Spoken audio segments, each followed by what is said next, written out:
Bonjour, je suis Jean-Christophe Vizier et je dirige les équipes énergie et environnement du CSTB. Je vais vous parler de l'expérimentation E+, C-, énergie positive et réduction carbone, et du label qui lui est associé. Cette expérimentation, elle prépare la future réglementation environnementale qui remplacera l'ART 2012. Pour vous accompagner, nous avons préparé 5 vidéos pour vous permettre de comprendre l'enjeu et le contenu de cette expérimentation et progresser ensemble vers les bâtiments de demain. On termine cette session d'information par comment obtenir le label E+, C-. Comme je l'avais présenté précédemment, il y a plusieurs niveaux possibles pour obtenir ce label. 4 niveaux en énergie et 2 niveaux en carbone. Vous voyez sur ce schéma que le premier niveau en énergie est très proche du niveau de l'ART 2012. On demande un petit progrès, c'est lié au fait que l'ART 2012 est déjà très exigeante. Le deuxième niveau demande à nouveau un progrès qui reste cependant limité. Le troisième niveau est plus en rupture avec une diminution des consommations qui est beaucoup plus sensible. Quant au quatrième niveau, il est extrêmement exigeant puisque l'objectif c'est d'arriver à un bilan nul. En ce qui concerne les niveaux carbone, vous avez 2 niveaux. Un premier niveau, carbone 1, qui est un peu un niveau pédagogique. L'enjeu avec ce premier niveau, c'est d'entraîner les acteurs à comprendre où passe le carbone dans la construction, et il est accessible avec tout type de technique, avec simplement un minimum d'attention. Le niveau 2 est lui beaucoup plus exigeant, c'est le premier niveau pour des bâtiments bas carbone, et il demandera des choix soit sur les systèmes, soit sur l'énergie, très probablement sur les deux, pour commencer à tracer cette voie du bâtiment bas carbone. Rentrons maintenant dans le détail et regardons comment ces niveaux ont été calculés. Pour l'énergie, le calcul a été fait en 4 étapes. Premièrement, on prend l'exigence de la réglementation thermique 2012 tout en excluant le bonus lié au bois et aux réseaux de chaleur qui seront valorisés par ailleurs. On demande un pourcentage de progrès par rapport à cette valeur de base. On rajoute à la consommation ainsi obtenue les usages non pris en compte dans l'ART 2012. C'est de l'ordre de 75 kWh. Pour des logements, c'est donc quelque chose de très important. Et ensuite, on pousse à produire localement en retranchant une production de référence par du renouvelable.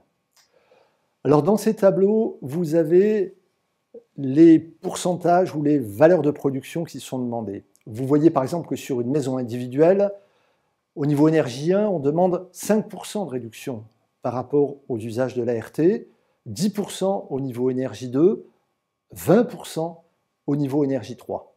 Les valeurs sont plus importantes pour les immeubles de logement et pour les bureaux. La production locale qui est demandée n'intervient qu'au niveau 3, avec 20 kWh de production nécessaire pour les logements et 40 kWh pour les bureaux. Vous voyez sur ces graphes les échelles que cela donne. C'est un exemple sur la zone climatique H2B, et on voit bien le fait que les niveaux 1 et 2 représentent des progrès limités par rapport à la ART, alors que le niveau 3 est un progrès important, et que le niveau 4, qui n'est pas visible, puisqu'il est à 0, est un progrès très important. Remarquez bien que l'échelle a changé. On n'est plus autour des 50 kWh de l'ART 2012, puisqu'on a intégré l'ensemble des usages. Vous voyez que les valeurs pour les logements collectifs, la maison individuelle, sont autour de 125 kWh. Passons maintenant à la partie carbone. Dans la partie carbone, on a une valeur de base qui dépend du type de bâtiment et du niveau visé. On a ensuite un correctif qui dépend du nombre de places de parking qu'on doit réaliser de manière réglementaire. Et ensuite, on a une modulation complémentaire pour tenir compte de la rigueur climatique, de la taille des logements et de l'usage du bâtiment. Vous avez ici les exigences carbone exprimées en kilogrammes par mètre carré de surface de plancher. Vous voyez par exemple que pour des bâtiments collectifs, on est sur les émissions totales au niveau carbone 1 à peu près 1,5 tonne de carbone, dont 800 au maximum proviennent des produits et des équipements.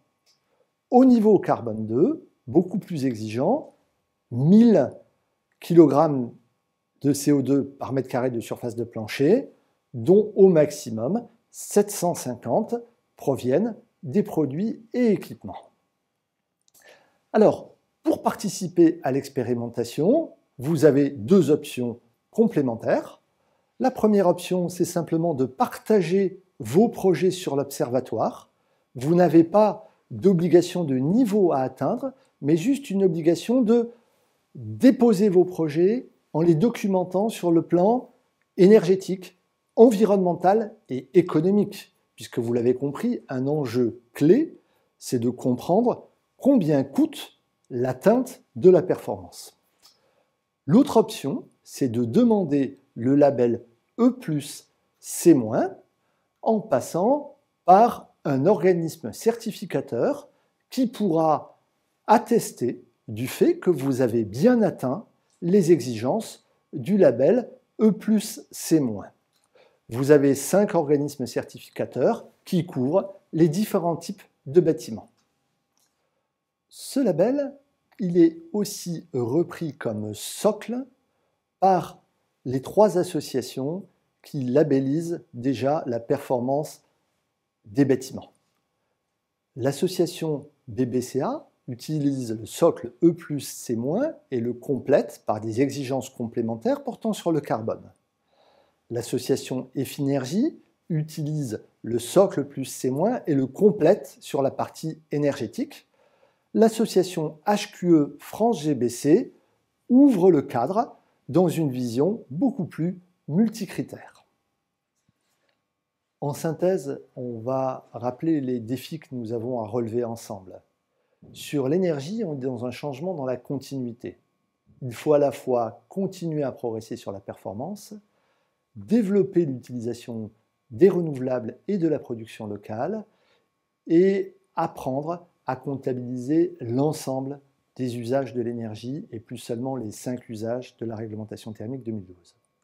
Sur le carbone, on va clairement à la découverte d'un monde encore peu exploré. L'enjeu, ça va être d'abord de trouver les données pour évaluer le poids carbone, d'évaluer le poids carbone des ouvrages, et puis d'identifier les moyens pour progresser. L'enjeu de l'expérimentation, vous l'avez compris, c'est d'associer les performances énergétiques, les performances environnementales, dans un cadre économique maîtrisé qui permettra ensuite d'aller collectivement vers une réglementation environnementale bien adaptée. J'espère que cette série de 5 vidéos vous aura aidé à mieux comprendre E+, C-, l'expérimentation qui nous emmène vers des bâtiments à énergie positive et bas carbone. Les équipes du CSTB restent à votre service. Merci.